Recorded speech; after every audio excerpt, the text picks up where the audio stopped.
यांत्रिक ऊर्जा से विद्युत ऊर्जा में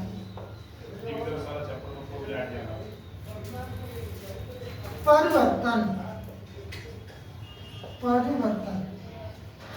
इससे होगा यांत्रिक ऊर्जा से विद्युत ऊर्जा, यांत्रिक ऊर्जा से विद्युत ऊर्जा में परिवर्तन होगा। अब हमारा होगा डायनेमो से डायनेमो।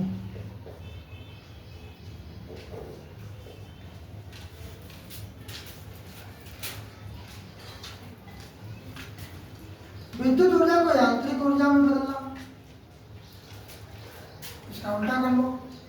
विद्युत ऊर्जा को यांत्रिक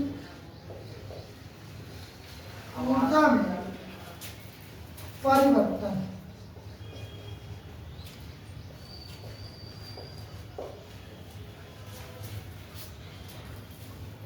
ये होगा हमारा विद्युत मोटर के द्वारा, विद्युत मोटर के द्वारा।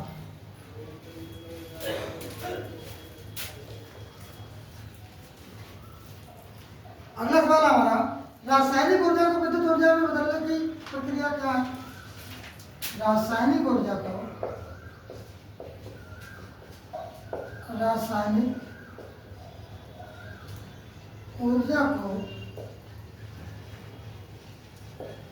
विद्युत ऊर्जा में परिवर्तन,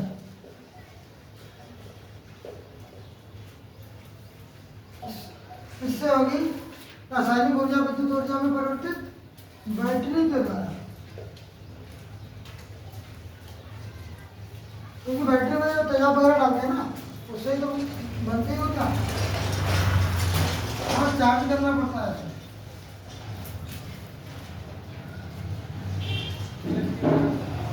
बिजली के बल्ब का तंतु बना होता है, बिजली के बल्ब का तंतु, बिजली के बल्ब का तंतु या फिलामेंट, फिलामेंट भी लिखा हो सकता है, फिलामेंट किस धातु का बना होता है? बिजली के बल्ब का तंतु या फिलामेंट किस धातु का बना होता है?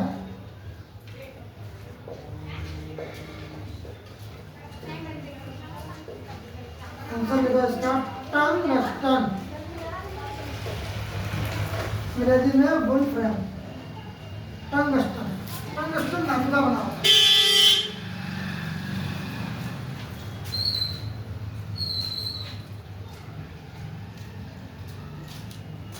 CFL का पूरा नाम क्या है?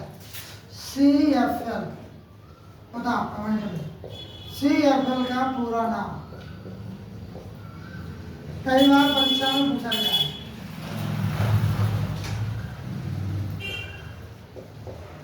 लिखो यहाँ CFL का पूरा नाम।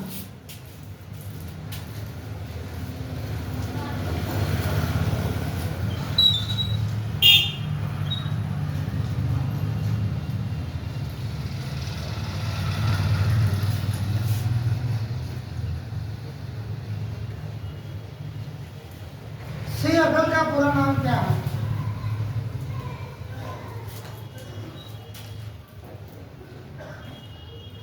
Compact fluorescent lamp. अगला सवाल है हाइड्रोजन लैंप का तंतु बना होता है। हाइड्रोजन लैंप का, यहाँ पर हाइड्रोजन लैंप है और यहाँ पर हमारा क्या था? बिजली का बल्ब। तो इसका हो जाएगा हमारा मरकरी और टंगस्टन और सोडियम।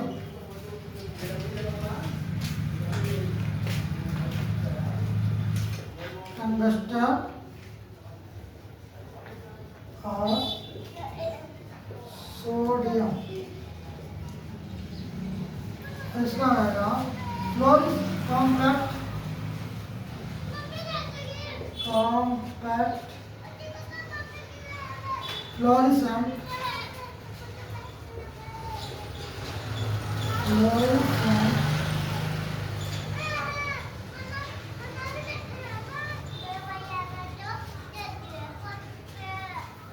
Compact fluorescent lamp.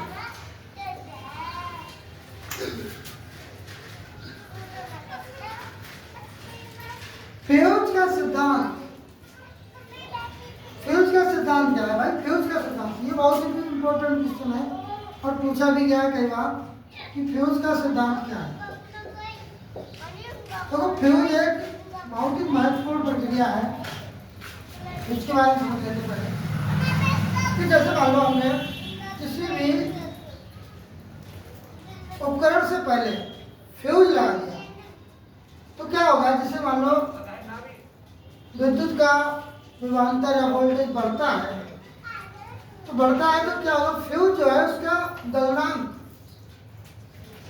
कम होता है और प्रतिरोध ज्यादा होता है।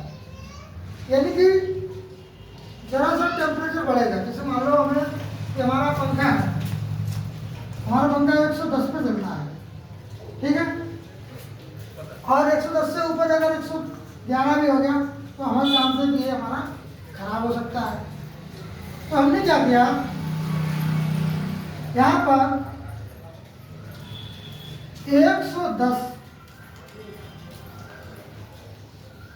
111 वाला फ्यूज लगा दिया। फ्यूज लगा दिया तो जैसे ही टेम्परेचर हमारा 111 उसका प्रतिरोध वोल्ट 111 होगा, फ्यूज जो है वो एकदम गल जाएगा तो उसकी जो है विद्युत की सप्लाई हमारे उपकरण तक नहीं जाएगी और हमारा उपकरण सेव रहेगा। यानी कि फ्यूज का सिद्धांत यह है कि उच्च प्रतिरोध और कम गलनांक वाला फ्यूज का तार उपकरण से पहले यूज करते हैं ताकि वोल्टेज बढ़ने पर फ्यूज खुद में फ्यूज गल जाएगा और हमारा उपकरण सेव हो जाएगा।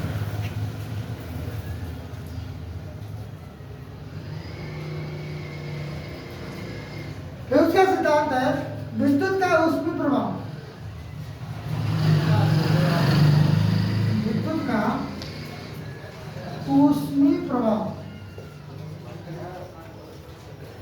यानी कि जैसे ही टेम्परेचर बढ़ेगा फ्यूज का गलना शुरू हो जाएगा, ठीक है। तो इसमें क्या होता है? उच्च प्रतिरोधकता होती है, उच्च प्रतिरोधकता और निम्न गलना। ये क्वेश्चन पूछा गया, थोड़ा इसमें कंफ्यूजन करके पूछा गया है। पेपर में ये उल्टा पूछ दिया था। फ्यूज का सिद्धांत है उच्च गलनांक और निम्न प्रतिरोधकता, उच्च गलनांक और उच्च प्रतिरोधकता, इस तरीके से निम्न गलनांक निम्न प्रतिरोधकता। 4 ऑप्शन दिए, 4 में से ये हमारा सही है।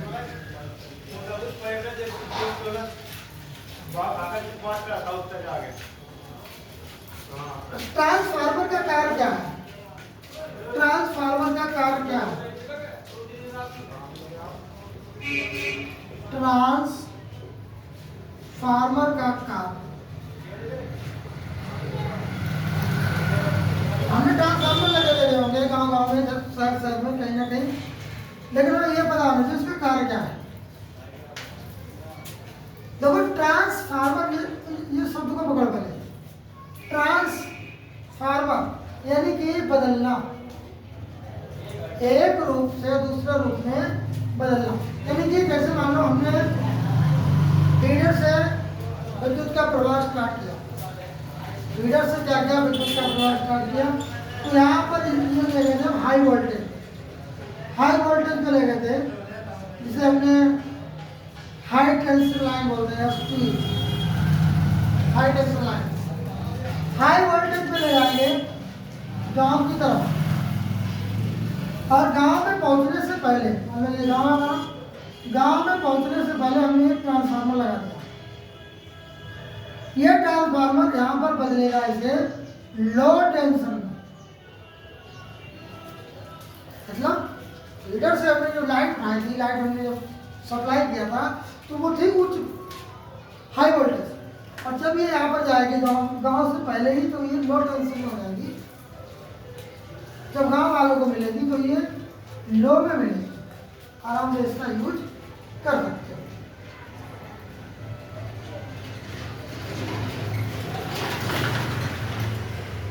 ठीक है, तो ऐसा नहीं कि लो टेंशन से भी हाई टेंशन बनाए जाते हैं, दोनों होगा, हाई टेंशन भी होगा और लो टेंशन भी होगा। तो ट्रांसफार्मर का कार्य होता है एसी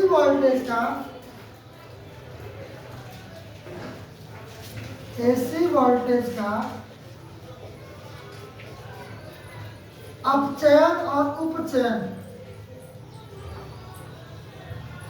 अपचयन और उपचयन। अब कमेंट में एक बताना बात कि जो गांव में ट्रांसफार्मर लगे होते हैं वो ऊंचाई होते हैं या अपचाई?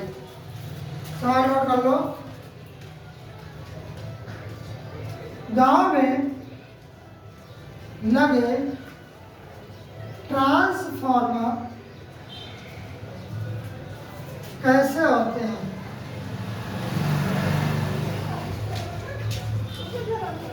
ऑप्शन ए ऊंचाई, ऑप्शन बी अपचाई।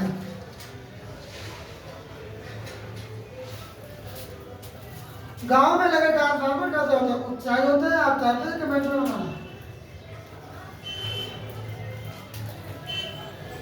सोलर सेल में कौन सा तत्व प्रयोग में किया जाता है? सोलर सेल में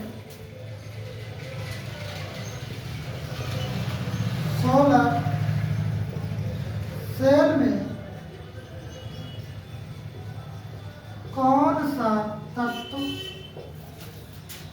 प्रयोग होता है? आंसर है इसका सिलिकॉन।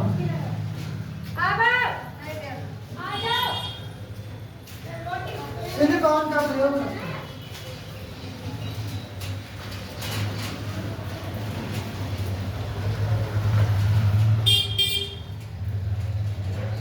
मोबाइल चार्जर होता है, मोबाइल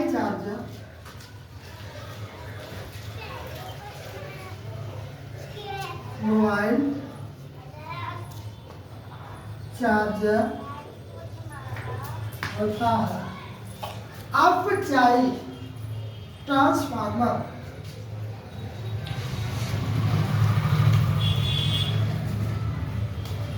मोबाइल चार्जर होता है अपचाई ट्रांसफार्मर। अपचाई ट्रांसफार्मर मतलब कि जैसे हमें मोबाइल को कम वोल्टेज चाहिए होता है, तो इस वाली लाइट को क्या करेंगे, इस चार्जर के द्वारा निम्न में चेंज करके, निम्न वोल्टेज में चेंज करके और बीच में दे सकते हैं। क्योंकि अगर बिना चार्जर के करोगे, फिर मान लो अगर ऐसी चार्ज होता फुल वोल्टेज पे, तो चार्जर की क्या जरूरत थी? डायरेक्ट लगा देते हो जाता चार्ज। लेकिन क्या करना है, विद्युत को ऊंचाई से अपचाई में कन्वर्ट करना है, ऊंचाई से अपचाई में कन्वर्ट करना है, तभी यूज करना है। फीडर से आएगी, गांव से पहले वहां पर लगा होगा ट्रांसफार्मर। और चार्जर में भी एक ट्रांसफार्मर होता है छोटा सा, देखा होगा, काला सा होगा, चौकोर, उसमें अंदर तार से लिपटी होती है। तो वो क्या करता है, उसमें कन्वर्ट करता है ऊंचाई को अपचाई में।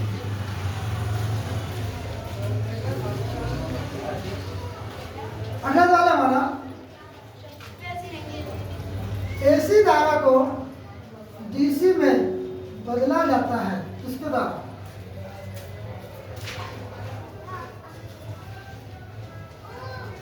प्रत्यावर्ती या एसी धारा को BC में बदलते हैं। कौन सी ऐसी तकनीक है? तो यहाँ पर लिखेंगे रेक्टिफायर।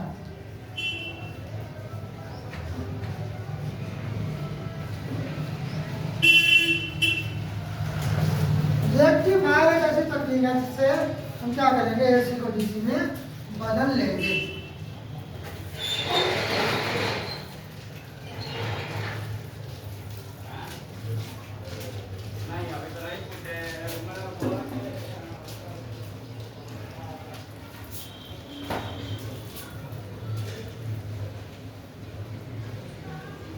दो बूंद जिंदगी की।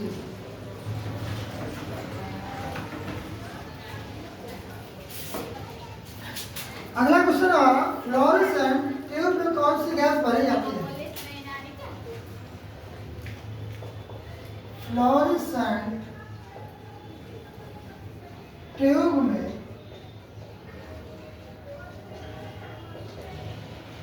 कौन सी गैस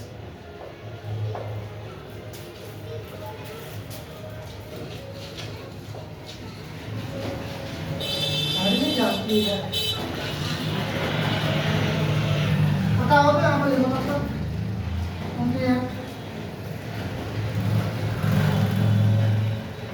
सर्वाधिक विद्युत चालकता वाला तत्व, सर्वाधिक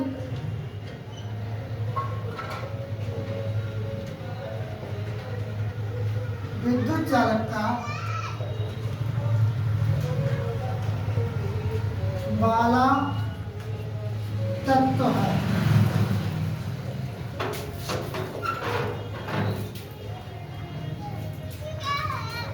ट्रांजिस्टर के निर्माण में प्रयुक्त अर्धचालक, ट्रांजिस्टर के निर्माण में प्रयुक्त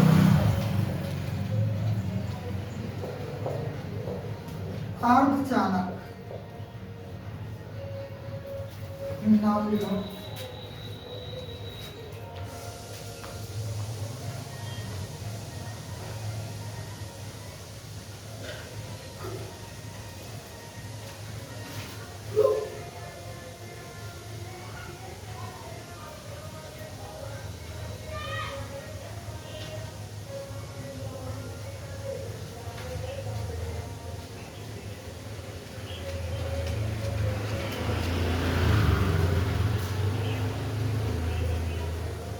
गैस एवं ध्रुवों में,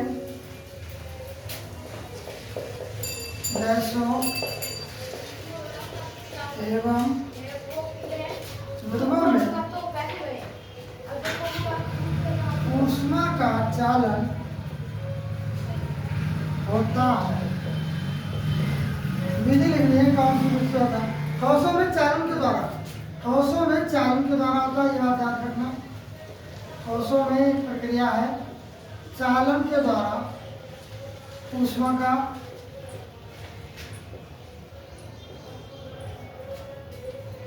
चालन,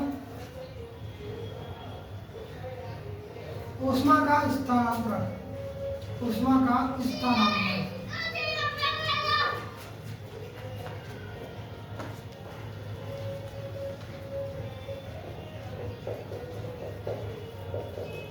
तो पहले का आंसर पता है, नियान और मरकरी, नियान और मरकरी। दूसरे का आ जाएगा चांदी, तीसरे का आ जाएगा जर्मेनियम और सिलिकॉन,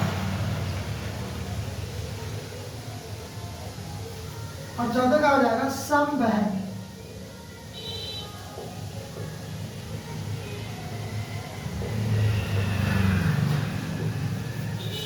तो ये थी हमारी आज की क्लास, कैसी लगी कमेंट में बताना, और इसका एक एक क्वेश्चन को याद कर लेना, पेपर में ऐसे क्वेश्चन बता, और ये सभी क्वेश्चन पेपरों में आए हुए हैं।